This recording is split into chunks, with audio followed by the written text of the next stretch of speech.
Samedi 17 septembre 2021, mesdames et messieurs, c'est toujours un plaisir de vous retrouver dans cette nouvelle édition du journal de Viva. Bonsoir à tous et bienvenue. Dans les actualités de ce jour, page économique pour commencer. Énergie propre pour tous, c'est le vélin au numéro 2 du président de la République qu'il est primordial de réaliser. La population de Vohemar dans la région Sava en bénéficie actuellement depuis l'installation d'une unité solaire de production d'électricité dans cette localité. Le président de la République l'a inauguré la semaine dernière. C'est un reportage de Judikel Hanjenirin et Andora Zanjaibé. Cette centrale de production d'électricité solaire est actuellement opérationnelle à 100%. Il n'y a plus de délestage à Vohemar selon la Jirama. En un an, les dépenses liées à l'électricité peuvent diminuer de plusieurs milliards car plusieurs centrales d'électricité similaires à celles de Vohemar sont installées dans toute la grande île. Certaines n'ont pas encore atteint la totalité de leur capacité de production mais sont fonctionnelles à 70%. L'objectif est qu'elles soient opérationnelles à 100% et ainsi d'augmenter le volume de l'approvisionnement en électricité dans toute la grande île. Selon le président de la République, ces centrales peuvent faire économiser plus de 2 milliards d'ariars. Pour celui de Vohemar, sa capacité de production est de 800 kWh actuellement. Le délestage est de l'histoire ancienne pour Vohemar car même en cas de panne, des groupes électrogènes prendront immédiatement le relais pour éviter les coupures. Dans les actualités de ce jour également, les Apanzak, les Soudzabés de la tribu d'Intanal appellent la population d'Ikung à rester calme. Le chef des Apanzak d'Ikung, Anjianoun, a rappelé la population à travers une déclaration le respect de la loi et à ne pas entraîner encore plus de problèmes au sein de la société, que ce soit au sein des Oulbés qu'au niveau des autorités locales. Les gardiens de la tradition d'Ikung sont prêts à procéder aux cérémonies pour enlever le fa dû aux tristes événements du 29 août dernier. Reportage. L'arrivée des autorités locales dans le district pour une rencontre entre les notables comme Anjianoun est une garantie de la sécurité de la population après les incidents du 29 août dernier, selon le prince Zamadzaounes, natif d'Intanal. La vie quotidienne de la population est revenue à la normale et a repris, mais ceux qui ont été victimes de ces faits à Ifanadine ne peuvent pas encore être tout à fait indépendants dans leurs moyens de subsistance. La population fait aussi face à des difficultés actuellement face à l'inflation, car le kilo de manioc atteint les 5 000 ariars et le riz à 1 000 ariars le kapok. Ils appellent ainsi le ministère de tutelle à envoyer des aides sociales comme le Vartsins dans le district d'Ikung pour alléger les dépenses des ménages. Restons toujours dans le district d'Ikung où la vie est revenue à la normale dans ce district après la rencontre entre les autorités locales et les notables de district. La population attend avec calme le résultat des enquêtes effectuées dans le cadre de cet incident selon les déclarations du prince Zamadzaounes. La population attend également des aides sociales comme le Vartsin face à la hausse du prix des PPN actuels selon toujours les explications. Reportage. L'arrivée des autorités locales dans le district pour une rencontre entre les notables comme Anjianoun est une garantie de la sécurité de la population après les incidents du 29 août dernier, selon le prince Zamadzaounes, natif d'Intanal. La vie quotidienne de la population est revenue à la normale et a repris, mais ceux qui ont été victimes de ces faits à Ifanadine ne peuvent pas encore être tout à fait indépendants dans leurs moyens de subsistance. La population fait aussi face à des difficultés actuellement face à l'inflation, car le kilo de manioc atteint les 5 000 ariars et le riz à 1 000 ariars le kapok. Ils appellent ainsi le ministère de tutelle à envoyer des aides sociales comme le Vartsins dans le district d'Ikung pour alléger les dépenses des ménages. Et le ministère de la Santé publique est actuellement en train de renouveler la liste des médicaments ainsi que des équipements sanitaires utilisés à Madagascar. Pour l'État malgache, le fait de disperser ces médicaments et ces équipements au sein des CSB2, notamment dans les communes difficiles d'accès, reste encore un grand défi à réaliser. L'État a déjà eu un partenariat avec des pays tels que les États-Unis qui ont accepté de financer le projet Impact. Cependant, seulement 13 régions peuvent en bénéficier.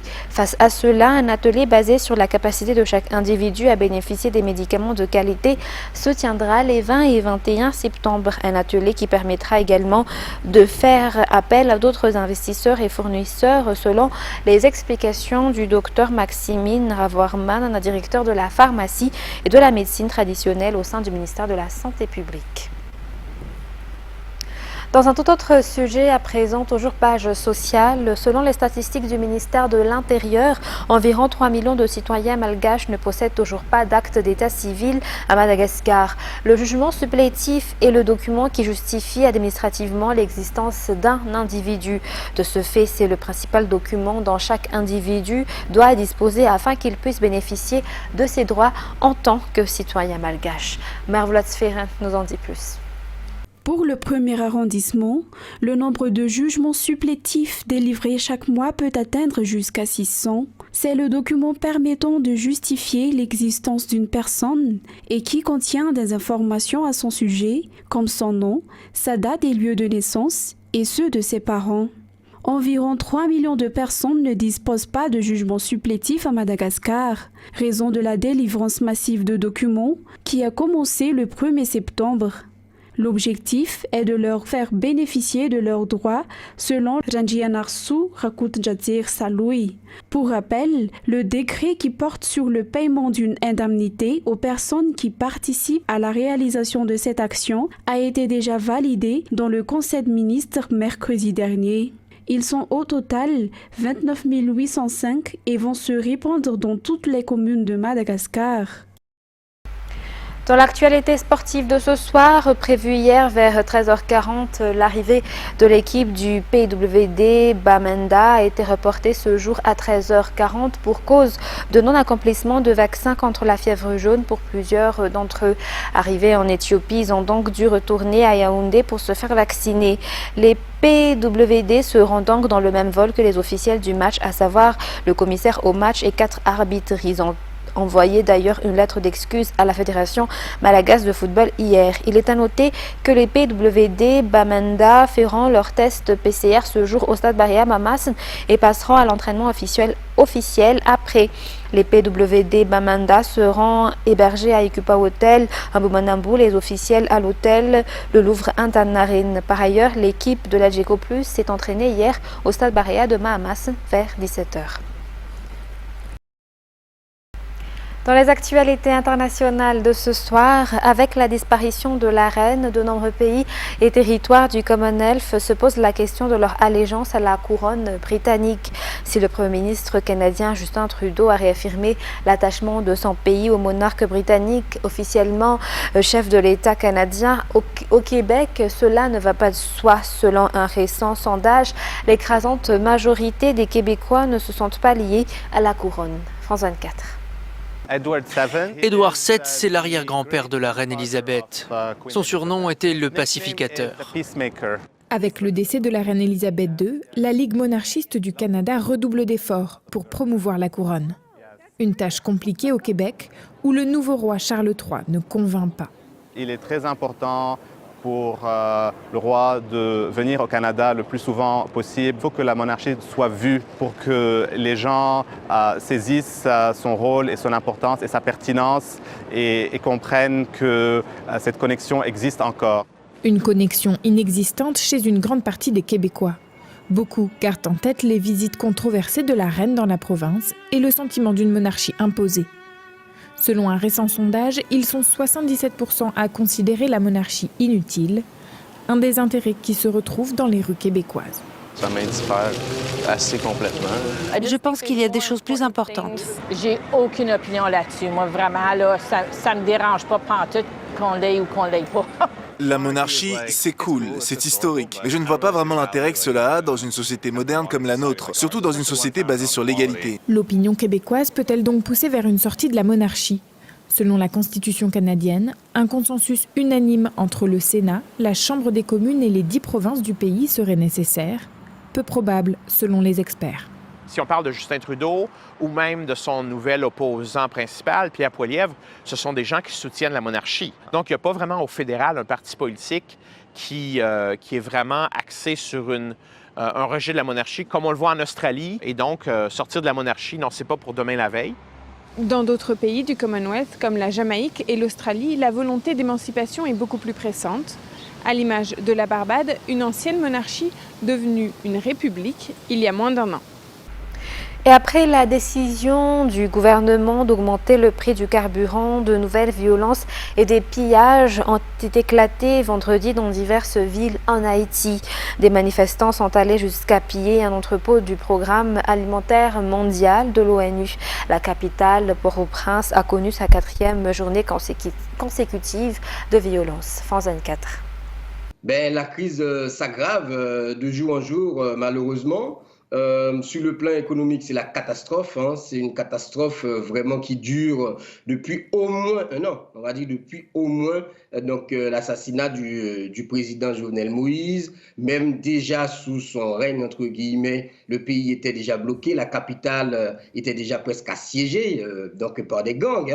La circulation était devenue presque impossible. Par exemple, les gens ne peuvent pas partir dans le sud du pays. Ils ne peuvent pas aller tranquillement au nord. Donc l'activité économique vraiment est entravée. Et donc la situation économique est vraiment catastrophique. Sur le plan politique, il y a eu des tentatives de discussion, de dialogue, mais ça n'a pas vraiment abouti parce que malheureusement d'un côté comme de l'autre, il n'y a pas forcément de la bonne volonté vraiment pour aboutir à un accord, comme on dit, inclusif interhaïtien.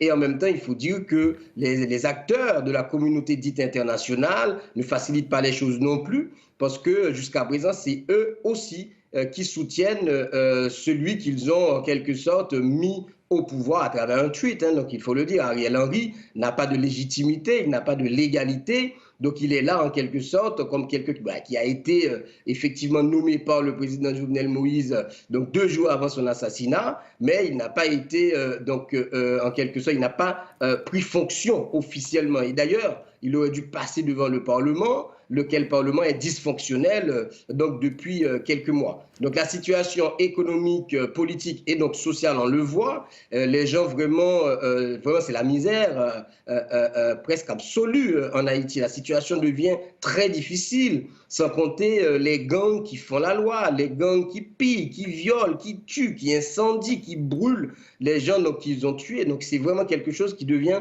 catastrophique sur tous les plans. Oleg Sinegoubov, gouverneur régional, a annoncé dans la soirée que les corps exhumés à Izium, dans l'est de l'Ukraine, présentaient des signes de mort violente et de torture. Quelques heures auparavant, le Premier ministre indien Narendra Modi pressait Vladimir Poutine de mettre un terme au conflit. France 24. Ils ont la lourde tâche de déterrer, d'envelopper et de récupérer les corps. À en croire la croix qui surplombe le supposé charnier, 17 personnes sont enterrées là. Aucun nom, juste la mention « militaires ukrainiens ». À quelques mètres de là, la police scientifique a aussi découvert des centaines de tombes. Selon les autorités ukrainiennes, il s'agirait de civils. Il y a beaucoup d'enfants. Il y a des corps qui ont les mains liées dans le dos. Chacun de ces faits fera l'objet d'une enquête et l'objet d'un examen juridique. Certaines croix en bois portent des noms. Sur d'autres, figure uniquement la date, le sexe et l'âge de la personne. Ici, il est seulement inscrit 341. Il y a environ 445 tombes. Nous sommes en train d'enquêter sur le type de blessures corporelles et les causes exactes de la mort. Ce travail durera plus d'une semaine. C'est une enquête qui prend du temps. C'est pourquoi nous impliquons des équipements spéciaux tels qu'une excavatrice et des voitures spéciales. Les corps, comme vous le savez tous, y sont enterrés depuis mars. Car c'est en mars dernier qu'Izium est tombée aux mains des Russes et c'est seulement le 10 septembre qu'elle a été libérée. Si l'Ukraine parle de crimes de guerre, l'ONU reste plus prudente. Nos collègues de la mission de surveillance des droits de l'homme en Ukraine vérifient ces allégations. Ils ont pour objectif d'organiser une visite à Izium pour déterminer les circonstances de la mort de ces personnes. Les corps exhumés vont ensuite être transférés à Kharkiv pour y pratiquer des autopsies. La région, libérée de l'occupation russe dans sa quasi-totalité, a aussi fait une autre découverte macabre. À ce jour, je peux parler d'au moins 10 salles de torture dans les localités de la région de Kharkiv. 2 de ces salles sont à Balaklia. Pour le président ukrainien, Moscou a répété à Izium le scénario de Boutcha, où une fosse commune remplie de corps avait été identifiée. Mesdames et messieurs, ainsi s'achève cette édition pour ce soir. Nous vous remercions de nous avoir suivis jusqu'à son terme. Très bonne continuation sur notre chaîne et très bonne suite de programme. Au revoir.